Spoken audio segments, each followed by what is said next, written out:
In today's video, I will walk you through how to make a perfect line in AutoCAD. To create a perfectly straight line in AutoCAD, type L and press Enter to start the line command. Click anywhere in the drawing area to set the first point. Press F8 to enable Ortho Mode. This is useful when you need to draw accurate horizontal or vertical lines and helps keep your cursor aligned while creating straight lines. Move your cursor horizontally or vertically, type the desired line length, such as 100, and press Enter. AutoCAD will create a perfectly straight line based on the length you entered. When you are finished, press Enter again to end the line command.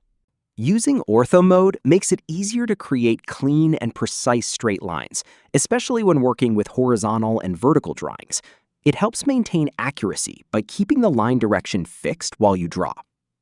And that's how to make a perfect line in AutoCAD. Thank you for watching the video.